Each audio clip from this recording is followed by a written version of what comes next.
atau ada kejanggalan daripada pemotongan dan daripada dana APBDes yang tidak transparan terhadap warganya pada tahun 2018 sampai sekarang ya. Nanti kita akan cari keterangan pihak lain, pemirsa. Nanti kita akan kembali lagi. Teman-teman, dalam hal lapor, karena kewajiban kami untuk menindaklanjuti laporan. Nah, itu perkembangan dari tindak lanjut yang kami atas laporan teman-teman juga kami laporkan sama lapor. Ini hasilnya. Kita mencoba, kita naikkan. Ini sampai. Jadi kalau masalah secepatnya juga jangan nanti kami di itu kan kami punya SOP juga. Pasti ya. Ya minimal kades ya. Kades aja. Bukan mungkin masyarakat menentukan pengetahuan kita di dalam juga ada mungkin orang di kades, makanya kalau mengadu-ngadu gitu kan. Contoh, dengan 200 mobil kita dia selesai gitu kan. Kecil lama. 250 kan saya masih mikir. 240 juta Karena nggak seimbang sama resiko yang dapat nantinya. iya, itu kan Gus dan Bang Des itu kami sadari itu ranahnya ke inspektorat untuk ke PMS gitu kan. Cuman yang kita pikirkan ini kan keresahan masyarakat, Mas. Artinya kepala desa itu bertindak sewenang-wenang. Kami sudah berhubungan dengan BPD dan lain-lainnya, cuma mentah juga. BPD sebenarnya sudah ini dalam membentuk segera bikin podcast. Cuma kalau nanti terus sudah harus kan bapak BPD kayak itu saja kan nanti.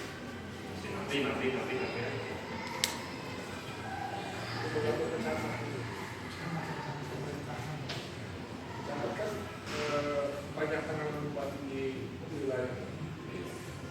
Jadi kan begini, jangankan itu Pak, yang saya bilang itu kemarin kan masalah. Saya juga nggak bisa maksain orang percaya kamu ya wajar tuh. Beberapa kali saya juga terima duit. Intinya ya gitu makanya kan ya mungkin teman-teman tahu kalau tinggal itu saya bilang terima duit lah ya, itu jalan terus. Walaupun ada trafik itu kan nggak menghalangi juga itu sendiri nggak. Kita kunci lagi persidangan. Tapi kan sampai persidangan itu ada proses lagi di bawah. Iya. Yang harus kita pahami, nggak ujung-ujung langsung ke pengadilan. Iya. Ya mereka berpikir mungkin seperti maling aja, pakai motor gitu kan ditangkap gitu kan polisi. Apa? Ya. Tingkat wawasan warga. Iya. Makanya satu kami lah. Iya. Bapak-bapak di sini yang lebih berpengalaman, lebih punya. Ya, saya yakin ini didengar juga sama masyarakat di sana. Ya. Kalau ini banyak handphone, ya, kameranya ada buktinya nih. Memang kebetulan saya belum masyarakat jadi. Ya, tapi insya Allah tadi kan sudah terlalu juga ya kan. Saya kasih bisnisnya.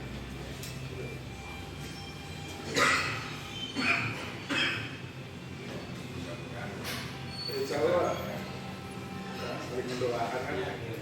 Mudah-mudahan kita dimudahkan untuk kita keadilan cepat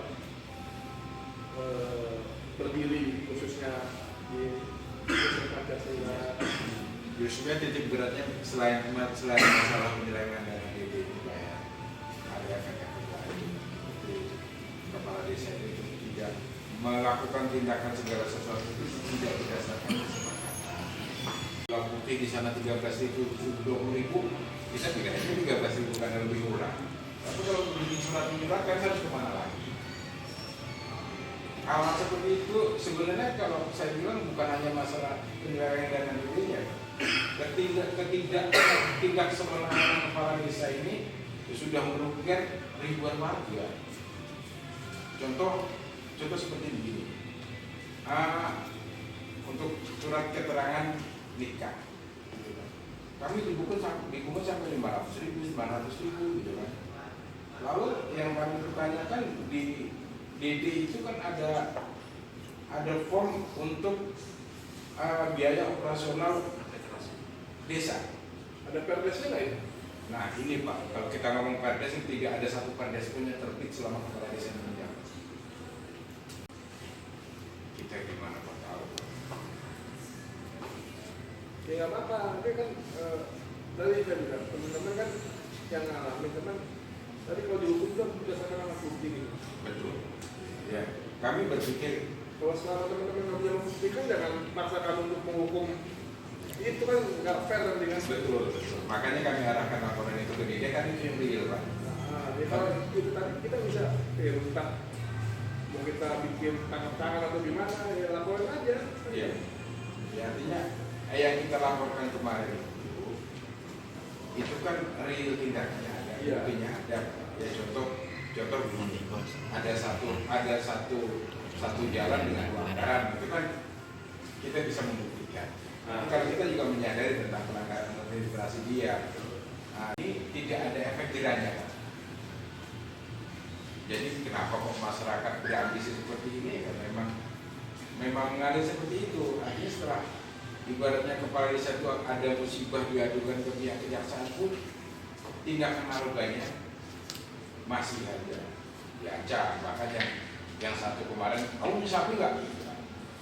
Kata-kata kamu punya sapi, coba bawa sapinya dicolong apa gimana dan lain-lain gitu kan. Nah ini yang jadi greget kita gitu. Greget kita menanyakan tindak lanjut, bahkan masyarakat kemarin ratusan orang pengen ikut, kita cegah kan. Karena ini kita masih ada positif tinggi jelas ya, kejaksaan mudah-mudahan permasalahan ini ya bisa secepatnya. Karena kesini nggak kami aja Pak Keserang, jujur satu ya. Duanya ya kita masih punya kepercayaan lah, positif tinggi ke pihak kejaksaan bahwa proses ini masih tetap berjalan. Artinya kan ada beberapa masyarakat yang mungkin selesai dengan duit ini mungkin yang dikhawatirkan masyarakat kan seperti itu, wajar mereka.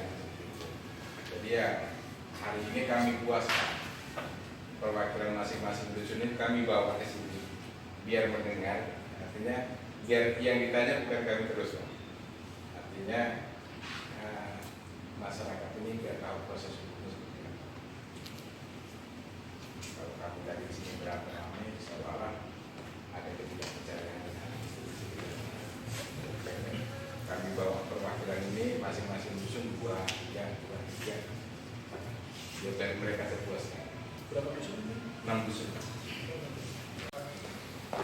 Yang jauh kan dari Nakar ya? Jadi ada Nakar dalam lagi. Tadi saya ada ngobrol juga sama Pak Tony, ya kan?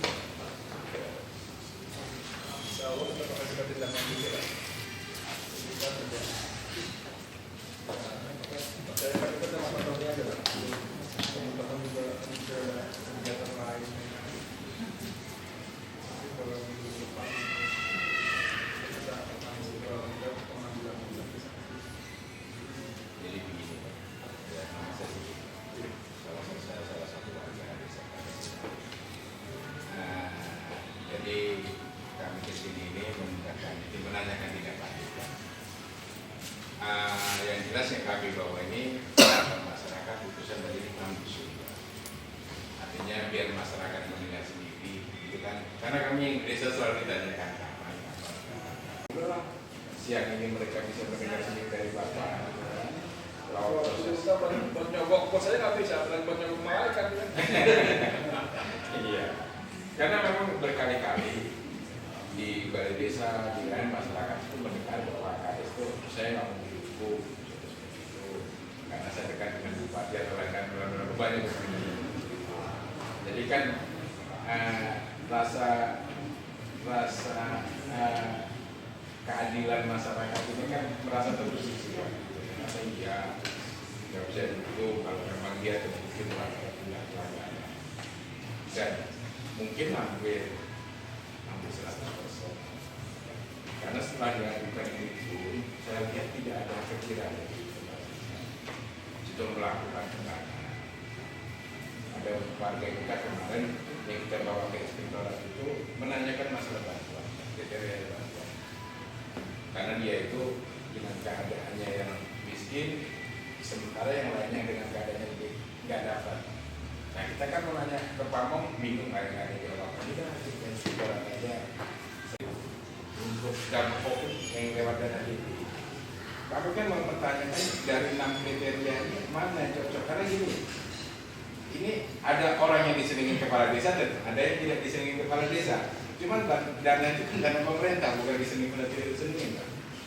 Contoh kenapa yang bisa beli Innova Reborn Cash dapat bantuan sementara yang rumahnya bilik gitu dengan pekerjaan buruh tani, bukan petani Pak, buruh tani kok nggak dapat gitu. Jadi kan ya kami sebagai masyarakat seharusnya dia yang dapat gitu. Nah hal-hal seperti itu banyak yang dilakukan dan terpaksa kami lapor itu ya karena sudah 6 tahun itu tindakan itu tidak ada efek jelasnya. Dia membayangkan kepala desa itu seorang raja, bukan seorang pejabat yang melakukan kegiatan itu karena hasil musyawarah. Dan banyak kalau saya ceritakan masalah balik nama yang minta 17 juta dan lain itu begitu banyak. Tapi kami sadar itu bukan ranah kita, laporkan ke hukum. Kira-kira seperti apa aja Pak diancamnya itu warga? Ya contoh ada warga kami kemarin gini. Itu orang-orangnya Kades ya yang mengancam gitu ya? Mengancam warga itu? Pamong ya? Pamong berikut kepala desa. Seperti apa aja Pak ancamannya? Waktu itu contoh gini, ada warga kami yang mempertanyakan masalah bantuan COVID itu kriterianya seperti apa, gitu. Ya kebetulan kami mau cek inspektorat, ya artinya terus kami bawa ke inspektorat menanyakan gini gitu. Karena secara kasat mata orang yang harusnya dapat nggak dapat, yang nggak harusnya nggak dapat itu yang dibawa, supaya dia tahu seperti bapak-bapak yang kami bawa. Besoknya di balai desa dipertanyakan kenapa Pamong itu menjarakan saya. Ya beberapa Pamong saya tanya, saya jawab, kalau kepala desa kamu nggak salah ya buktikan, karena buktikan. Kalau memang terbukti nggak bersalah ya kamu pulang. Tapi kalau kamu bersalah ya bagian dari resiko saya bilang. Masalahnya kan setahu saya itu kan pungutan ke desa itu kan harus lewat musyawarah dan setelah itu diperdeskan. Artinya keberatan atau tidak keberatan masyarakat dengan pungutan itu kan disepakati, dirapatkan dengan masyarakat dan tokoh masyarakat. Lalu disahkan BPD dalam bentuk perdes. Nah itu tidak dilalui. Contoh kalau dia ngomong NA 500 ya udah 500 gitu kan, atau gini bla bla begini, dan yang untuk yang lain-lainnya hal-hal kecil lainnya. Nah saya pikir kalau untuk masyarakat dengan tingkat kemampuan yang rendah, terus dia mau menikahkan anaknya dengan pungutan sebegitu banyaknya, sedangkan lewat dana DD itu kan 20% untuk biaya operasional kepamongan. Dan dikemanakan uang itu? Saya melapor ke Kejaksaan Penyelenggaraan Negara. Penyelewengan DD. Tahun berapa? Yang kita laporkan 2018, 2019, 2020. Itu temuan Pak sejak kapan Pak? Laporan? Ya kalau temuan sebenarnya sejak lama. Cuman kita ini kan ngerem gitu kan. Ya kita maklum lah. Cuman dampaknya yang saya bilang tadi di keterangan tadi itu jadi tambah naik. Sewenang-wenang melakukan tugas ya. Seharusnya kepala desa itu kan melakukan tugas sesuai hasil musyawarah dalam bentuk musyawarah bangdes. Tapi tidak ada musyawarah bangdes, tidak ada perdes gitu kan. Melakukan pungutan ke masyarakat itu seenaknya gitu kan, sesuai kemauan dia. Kejaksaan karena mereka khawatir proses hukum tidak berjalan sesuai yang diinginkan gitu kan, ya masih sebenarnya. Dan bentuk ancaman berupa fisik, dibully dan lain-lain itu bahaya. Oh, sudah ada, Pak ya? Untuk laporan udah berapa kali, Pak? Kami lapor dari tanggal 28 Oktober 2021. 21. Ya. Udah 9 bulanan berarti ya? Ya. 9 bulan ya? Ya, jadi wajar kami sebagai warga biasa, karena kami tidak tahu hukum itu gimana gitu kan, apalagi di pidana khusus seperti apa, mereka berpikiran berasumsi ya kayak kriminal murni, ada masalah besok dipanggil selesai dihukum gitu. Tapi ya ini sengaja kami membawa ke sini untuk memuaskan mereka, biar keterangan itu bukan dari kami, tapi keterangan itu dari pihak kejaksaan. Pak, untuk pokoknya kepala desa ini? Ya konsekuensinya gini Mas, yang digelapkan itu kan dana anggaran negara yang harusnya dimanfaatkan masyarakat. Ya. Jadi yang harusnya negara memberikan itu bukan ke kepala desa, tapi kepala desa itu untuk menyampaikan, bukan ini saya. Contoh dikasih bantuan WC, kamu kan kasih bantuan WC, itu kan bukan duit kepala desa. Betul. Itu kan duit desa dan pemerintah itu kan memberikan berdasarkan kriteria miskin, sakit atau dan lain-lain. Nah itu kan pertimbangan itu yang harusnya ada. Dan kepala desa itu dulu begitu menang kepala desa itu kan disumpah taat kepada Undang-Undang Dasar 45 dan Pancasila, pungutan ke masyarakat. Nah kalau kami itu diberikan laporan real, oh kemarin pungutan dari APBD dalam bentuk pendapatan desa segini laporkan, segini laporan, ini kami mau terima. Tapi selama satu periode jabatan dia tidak pernah dilakukan itu. Baik, mohon maaf, mengenai pungutan itu, pungutan tentang apa aja tuh, Pak? Macam-macam, seperti surat keterangan yang dibutuhkan sesuai kapasitas desa, contoh NA, surat keterangan lain-lainnya, ada mungkin balik nama yang seharusnya kelewat, ini macam-macam. Jadi kan ada surat menyurat yang bisa diterbitkan oleh desa. Dan yang saya sesalkan, kepala desa itu kan bukan raja, Mas. Kepala desa itu menjalankan hasil musyawarah masyarakat dan ditetapkan dalam bentuk perdes. Nah itu tentang pelebaran jalan-jalan arah ke sarana sentra produksi pertanian. Anggaran itu sudah dari tahun 2018, tapi sampai hari ini ada beberapa titik yang tidak dilakukan. Kalau untuk dana pelebaran jalan sendiri berapa jumlahnya yang belum terrealisasi oleh desa tersebut? Dana pelebaran jalan itu seingat saya ada jalan di Dusun 4 itu senilai sepanjang 5 kilo. Ya, 5 kilo. Kalau dana keseluruhan sekitar 180 juta, 140. Ya. Berapa titik itu? Ada 6 titik. 6 titik kan? Tapi ada 1 titik yang belum dilaksanakan. Satu lagi Pak, untuk pemungutan itu bervariasi tidak dia Pak? Berapa aja Pak kira-kira pemungutan daripada kepala desa itu? Jadi gini, pemungutan itu ya tergantung, ada ya bervariasi. Variasi ya. Bukan maksudnya orang yang memang jadi pemilihnya dia kemarin, ya mungkin ada kompensasi sendiri. Tapi kalau ada orang yang bukan pemilihnya, ya dibikin susah lah, dibikin tinggi lah, ya. Iya. Nah itu yang saya bilang kan harusnya ya kalau di warga di depan kepala desa kan harusnya sama aja kalau memang itu hasil musyawarah. Iya netral lah ya. Iya netral lah itu yang bang.